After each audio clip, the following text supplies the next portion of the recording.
ಇವತ್ತು ನಾವು ಕಾಳಹಸ್ತಿ ಬಗ್ಗೆ ತಿಳ್ಕೊಳ್ಳೋಣ. ಗರ್ಭಗುಡಿಯಲ್ಲಿ ಗಾಳಿಯೇ ಇಲ್ಲದಿದ್ದರೂ ಅಲ್ಲಿನ ದೀಪದ ಜ್ಯೋತಿ ಸದಾ ಅಲ್ಲಾಡುತ್ತಿರುವುದು ಏಕೆ ನಾವು ತಿಳ್ಕೋಬೇಕು. ಆಂಧ್ರ ಪ್ರದೇಶದ ತಿರುಪತಿ ಜಿಲ್ಲೆಯಲ್ಲಿರುವ ಶ್ರೀಕಾಳಹಸ್ತಿ ದಕ್ಷಿಣ ಭಾರತದ ಅತ್ಯಂತ ಪವಿತ್ರ ಹಾಗೂ ಪ್ರಸಿದ್ಧ ಶೈವ ಕ್ಷೇತ್ರಗಳಲ್ಲಿ ಒಂದಾಗಿದೆ. ಸ್ವರ್ಣಮುಖಿ ನದಿಯ ದಡದಲ್ಲಿರುವ ಈ ಕ್ಷೇತ್ರವನ್ನು ದಕ್ಷಿಣ ಕೈಲಾಸ ಎಂದು ಕರೆಯಲಾಗುತ್ತದೆ. ಶ್ರೀಕಾಳಹಸ್ತಿ ದೇವಸ್ಥಾನದ ಇತಿಹಾಸ, ಮಹತ್ವ ಮತ್ತು ವಿಶೇಷತೆಗಳು ಸಂಪೂರ್ಣ ಮಾಹಿತಿ ತಿಳ್ಕೊಳ್ಳೋಣ. ಹೆಸರಿನ ಹಿನ್ನೆಲೆ, ಸ್ಥಳ ಪುರಾಣ. ಶ್ರೀಕಾಳಹಸ್ತಿ ಎಂಬ ಹೆಸರು 3 ಜೀವಿಗಳ ಭಕ್ತಿ ಮತ್ತು ಮೋಕ್ಷದ ಕಥೆಯಿಂದ ಬಂದಿದೆ. ಜೇಡ ಶಿವಲಿಂಗಕ್ಕೆ ತನ್ನ ನೂಲಿನಿಂದ ಪೆಂಡಾಲ್ ಅಂದರೆ ಛಾವಣಿ ಥರ ನಿರ್ಮಿಸಿ ಪೂಜಿಸುತ್ತಿತ್ತು. ಕಾಳ ಹಾವು ಪಾತಾಳದಿಂದ ಮಾಣಿಕ್ಯಗಳನ್ನು ತಂದು ಶಿವಲಿಂಗಗಳನ್ನು ಅಲಂಕರಿಸುತ್ತಿತ್ತು.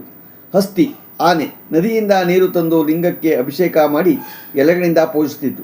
ಈ 3 ಪ್ರಾಣಿಗಳು ಶಿವನ ಮೇಲಿನ ಅತ್ಯುನ್ನತ ಭಕ್ತಿಯಿಂದ ಇಲ್ಲೇ ಮೋಕ್ಷ ಪಡೆದವು. ಇವುಗಳ ನೆನಪಿಗಾಗಿ ಇಲ್ಲಿನ ಮುಖ್ಯ ಶಿವಲಿಂಗದ ಪಾದದ ಬಳಿ ಜೇಡ, ಆನೆಯ ದಂತ ಹಾಗೂ 5 ಎಡೆಯ ಜೀವನ ಚಿತ್ರವನ್ನು, ಹಾವಿನ ಚಿತ್ರವನ್ನು ಕಾಣಬಹುದು. ಇದಲ್ಲದೆ ಶಿವನ ಪರಮ ಭಕ್ತನಾದ ಭಕ್ತ ಕಣ್ಣಪ್ಪ ತನ್ನ ಕಣ್ಣುಗಳನ್ನೇ ದೇವರಿಗೆ ಅರ್ಪಿಸಿ ಮೋಕ್ಷ ಪಡೆದ ಪುಣ್ಯಭೂಮಿ ಇದಾಗಿದೆ. ಪಂಚಭೂತ ಸ್ಥಳಗಳಲ್ಲಿ ಒಂದು ವಾಯುಲಿಂಗ. ದಕ್ಷಿಣ ಭಾರತದ ಪಂಚಭೂತ ಕ್ಷೇತ್ರಗಳಲ್ಲಿ ಶ್ರೀಕಾಳಹಸ್ತಿ ಅತ್ಯಂತ ಪ್ರಮುಖವಾದುದು. ಇಲ್ಲಿ ಶಿವನ ವಾಯು ಅಂದರೆ ಗಾಳಿ ರೂಪದಲ್ಲಿ ನೆಲೆಸಿದ್ದಾನೆ. ವಿಶೇಷತೆ ಅಂದರೆ ದೇವಸ್ಥಾನದ ಗರ್ಭಗುಡಿಯ ಸಂಪೂರ್ಣವಾಗಿ ಮುಚ್ಚಲ್ಪಟ್ಟಿದ್ದರೂ ಮತ್ತು ಅಲ್ಲಿ ಗಾಳಿಯ ಚಲನೆ ಇಲ್ಲದಿದ್ದರೂ ಶಿವಲಿಂಗದ ಬಳಿ ಇರುವ ದೀಪದ ಜ್ಯೋತಿಯು ಸದಾ ಗಾಳಿಗೆ ಸಿಲುಕಿದಂತೆ ಅಲ್ಲಾಡುತ್ತಿರುತ್ತದೆ. ಇದು ಇಲ್ಲಿ ವಾಯುದೇವರ ಉಪಸ್ಥಿತಿ ಸಾಕ್ಷಿಯಾಗಿದೆ. ರಾಹು ಕೇತು ಕ್ಷೇತ್ರ ಮತ್ತು ಸರ್ಪದೋಷ ನಿವಾರಣೆ. ಕಾಳಹಸ್ತಿಯನ್ನು ರಾಹು ಮತ್ತು ಕೇತುಗಳು ಅಧಿಪತಿ ನೆಲೆಸಿರುವ ಕ್ಷೇತ್ರವೆಂದು ಪರಿಗಣಿಸಲಾಗುತ್ತದೆ. ರಾಹು ಕೇತು ಪೂಜೆ ಜಾತಕದಲ್ಲಿರುವ ರಾಹು ಕೇತು ದೋಷ, ಕಾಳಸರ್ಪದೋಷ ಮತ್ತು ವಿವಾಹ ವಿಳಂಬ ದೋಷಗಳು ನಿವಾರಣೆಗಾಗಿ ಇಲ್ಲಿ ವಿಶೇಷ ಪೂಜೆಗಳನ್ನು ಮಾಡಿಸಲಾಗುತ್ತದೆ. ಗ್ರಹಣ ಕಾಲದ ವಿಶೇಷ. ಸಾಮಾನ್ಯವಾಗಿ ಗ್ರಹಣದ ಸಮಯದಲ್ಲಿ ಭಾರತದ ಎಲ್ಲ ದೇವಸ್ಥಾನಗಳಲ್ಲಿ ಬಾಗಿಲನ್ನು ಮುಚ್ಚಲಾಗುತ್ತದೆ. ಆದರೆ ಶ್ರೀಕಾಳಹಸ್ತಿ ದೇವಸ್ಥಾನವು ಗ್ರಹಣ ಸಮಯದಲ್ಲೂ ತೆರೆದಿರುತ್ತದೆ. ಈ ಸಮಯದಲ್ಲಿ ದೇವರಿಗೆ ವಿಶೇಷ ಶಾಂತಿ ಅಭಿಷೇಕಗಳನ್ನು ಮಾಡಲಾಗುತ್ತದೆ. ಇತಿಹಾಸ ಮತ್ತು ವಾಸ್ತುಶಿಲ್ಪ ಅಂದರೆ ಈ ದೇವಾಲಯವು ಅತ್ಯಂತ ಪ್ರಾಚೀನವಾಗಿದ್ದು ಹಲವು ರಾಜವಂಶಗಳ ಕೊಡುಗೆಯನ್ನು ಹೊಂದಿವೆ. ನಿರ್ಮಾಣ, ಇದನ್ನು ಆರಂಭದಲ್ಲಿ ಪಲ್ಲವರು ಮತ್ತು 11ನೇ ಶತಮಾನದಲ್ಲಿ ಚೋಳರಾಜರು ಅಭಿವೃದ್ಧಿಪಡಿಸಿದರು. ವಿಜಯನಗರ ಸಾಮ್ರಾಜ್ಯ 16ನೇ ಶತಮಾನದಲ್ಲಿ ಶ್ರೀ ಕೃಷ್ಣದೇವರಾಯರು ಇಲ್ಲಿನ ಬೃಹತ್ ರಾಜಗೋಪುರ ಮತ್ತು 100 ಕಂಬಗಳ ಮಂಟಪ ಮತ್ತು ಮುಖ್ಯದ್ವಾರವನ್ನು ನಿರ್ಮಿಸಿದರು. ದೇವಾಲಯದ ಒಳಭಾಗದಲ್ಲಿರುವ ದಕ್ಷಿಣಾಮೂರ್ತಿ, ಜ್ಞಾನ ಪ್ರಸೂನಾಂಬಿಕೆ, ಪಾರ್ವತೀದೇವಿ ಮತ್ತು ಪಾತಾಳ ಗಣಪತಿ ಸನ್ನಿಧಿಗಳು ಪ್ರಮುಖ ಆಕರ್ಷಣೆಯಾಗಿದೆ. ಭೇಟಿ ನೀಡುವ ಭಕ್ತರಿಗೆ ಮುಖ್ಯ ಮಾಹಿತಿ. ಸಮಯ, ದೇವಸ್ಥಾನವು ಪ್ರತಿದಿನ ಬೆಳಗ್ಗೆ 5:30ರಿಂದ 9 ಅಥವಾ 9:30 ತೆರೆದಿರುತ್ತದೆ. ರಾಹು ಕೇತು ಪೂಜೆಯ ಸಮಯ ಪ್ರತಿದಿನ ಬೆಳಗ್ಗೆ 6ರಿಂದ ಸಂಜೆ 6ರವರೆಗೆ ಈ ಪೂಜೆಯನ್ನು ಮಾಡಿಸಬಹುದು. ರಾಹುಕಾಲ ಸಮಯದಲ್ಲಿ ಪೂಜೆ ಮಾಡಿಸುವುದು ಹೆಚ್ಚು ಪ್ರಾಶಸ್ತ್ಯ ಇಲ್ಲಿ ಕೊಡ್ತಿದ್ದಾರೆ. ಅದಕ್ಕೆ ತಲುಪೋದು ಹೇಗೆ ಅಂದರೆ, ಇದು ಪ್ರಸಿದ್ಧ ತಿರುಪತಿ ಕ್ಷೇತ್ರದಿಂದ ಕೇವಲ 36 ಕಿಲೋಮೀಟರ್ ದೂರದಲ್ಲಿದೆ.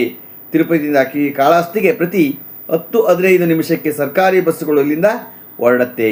ಸಾಮಾನ್ಯವಾಗಿ ತಿರುಪತಿ ತಿಮ್ಮಪ್ಪನ ದರ್ಶನಕ್ಕೆ ಹೋಗುವ ಭಕ್ತರು ಶ್ರೀ ಕಾಳಹಸ್ತಿಗೂ ಭೇಟಿ ನೀಡಿ ವಾಯುಲಿಂಗೇಶ್ವರದ ಕೃಪೆಗೆ ಪಾತ್ರರಾಗುತ್ತಾರೆ.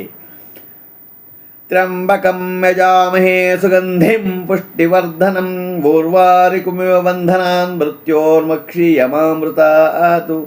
ಓಂ ನಮಃ ಶಿವಾಯ, ಓಂ ನಮಃ ಶಿವಾಯ, ಓಂ ನಮಃ ಶಿವಾಯ. ನಾವು ಯಾವಾಗಲೂ ಇದನ್ನು ಹೇಳ್ಕೊಂಡ್ರೆ ಭಾಳ ನಮ್ಮ ಹೆಬ್ಬಳಲು ಶ್ರೀಚಕ್ರಮಾತಾ ಯೂಟ್ಯೂಬ್ ಚಾನಲ್ ಯಾರು ಸಬ್ಸ್ಕ್ರೈಬ್ ಆಗಲು ದಯಮಾಡಿ ಸಬ್ಸ್ಕ್ರೈಬ್ ಆಗಿ, ಲೈಕ್ ಕೊಡಿ. ಇದು ನಿಮ್ಮದೇ ಚಾನಲ್ ಆಗಿರೋದ್ರಿಂದ ನಮ್ಮ ಲಿಂಕನ್ನು ಬೇರೆ ಗ್ರೂಪ್ಗಳಿಗೆ ಫಾರ್ವರ್ಡ್ ಮಾಡಿ. ಇದರಲ್ಲಿ ಏನಾದರೂ ತಪ್ಪುಗಳು ಕಂಡು ಬಂದಲ್ಲಿ ನಮ್ಮ ಕಾಮೆಂಟ್ಸ್ ಬಾಕ್ಸಲ್ಲಿ ಹಾಕಿದ್ರೆ ತಿದ್ದುಕೊಳ್ಳೋದಕ್ಕೆ ಅನುಕೂಲ ಆಗುತ್ತೆ.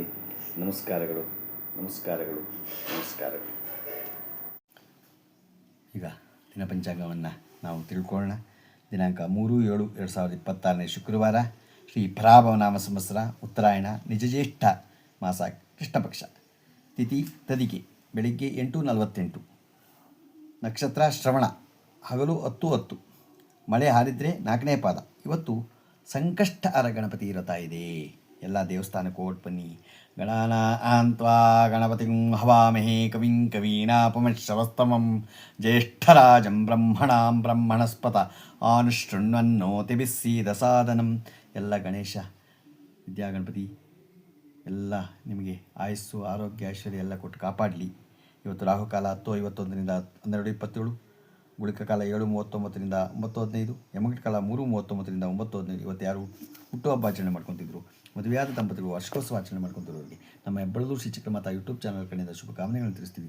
ದೇವರವರಿಗೆ ಆಯುಸ್ಸು ಆರೋಗ್ಯ ಐಶ್ವರ್ಯ ಎಲ್ಲ ಕೊಟ್ಟು ಕಾಪಾಡಲಿ ಅಂತ ಕೇಳ್ಕೊತೀನಿ. ನಮ್ಮ ಹೆಬ್ಬಳದೂರು ಶ್ರೀ ಚಿಕ್ಕಮಾತಾ ಯೂಟ್ಯೂಬ್ ಚಾನಲ್ ಯಾರು ಸಬ್ಸ್ಕ್ರೈಬ್ ಆಗಿಲ್ವೋ ದಯಮಾಡಿ ಸಬ್ಸ್ಕ್ರೈಬ್ ಆಗಿ ಲೈಕ್ ಕೊಡಿ. ಇದು ನಿಮ್ಮದೇ ಚಾನಲ್ ಆಗಿರೋದ್ರಿಂದ ನಮ್ಮ ಲಿಂಕನ್ನು ಬೇರೆಗೂ ಫಾಲೋ ಮಾಡಿ. ನಮಸ್ಕಾರಗಳು.